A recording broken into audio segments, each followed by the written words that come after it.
According to the U.S. Department of Education, there's still a big teacher shortage nationwide. From math to reading, music, and PE, teachers are needed for every subject, including special education. And now many states, including North Dakota, are searching for ways to address the special educator shortage crisis. I visited a few schools in the region to find out how the shortage is impacting schools of all sizes, as well as what's being done to ensure our children's needs are met. It's tough. Katie Hager is the elementary principal for Underwood Public Schools, and she says the number of students requiring service and support plans has definitely increased. According to the North Dakota Department of Public Instruction, there are a variety of support plans offered to students, such as behavior intervention plans, which focus on teaching alternative behaviors to meet a child's needs. There's also the 504 plan, providing free, appropriate public education to students with disabilities, but it does not require schools to develop an individualized education program, or IEP. Danica Nelson is the director of Bismarck Public Schools Student Services. She explains an IEP is often the highest level of service for a student in need, taking into consideration a number of criteria. Is there a higher level of specially designed instruction needed for the student? If eligibility is obtained, then students qualify for an IEP through the Individuals with Disabilities Education Act. And so you can have a behavior plan on an IEP.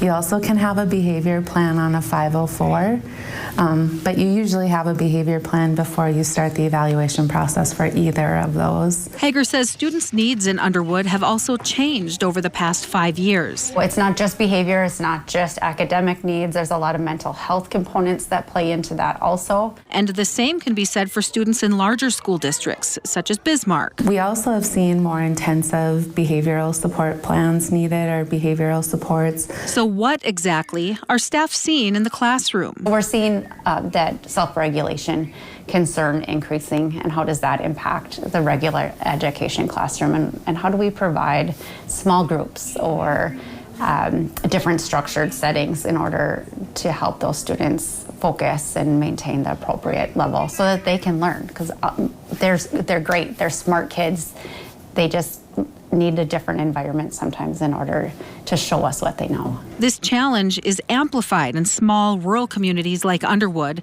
Right now, they're short one licensed special education teacher and 1 to 1.5 paraprofessionals. Solutions they've tried in the past are no longer an option. In the past, we have utilized teachers from the Philippines in order to fill our positions. We have not found a great deal of success utilizing the J-1 visa program and just the investment that it takes to train and retrain. And it's hard. Underwood is a fantastic community, but we don't have all the amenities that larger communities or cities have. We just don't have the facilities and the access to the entertainment and some of the transportation needs that those employees are looking for. Fewer students are on IEPs at Underwood Public School this year compared to last, but when it comes to the number of special education teachers and paraprofessionals needed, it's not always a numbers game. But it is a dynamics game. You know, what does each child need and how do we support that?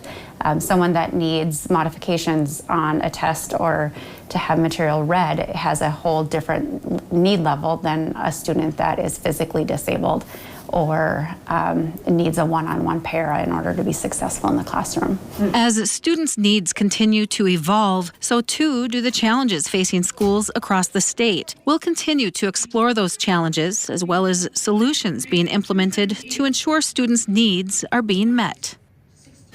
Hager predicts that in the next 3 to 5 years, Underwood will likely need to borrow staff from other schools and utilize interactive television with highly valued paraprofessionals. And she says they may also need to incorporate multi-grade level groupings so that they're meeting the kids where they're at, whether that's skill or social needs. Yep. So just lots of moving pieces here and lots of things to consider as we move into the future. So, well, as I said, we'll continue to hear from other schools as well about how they're handling this.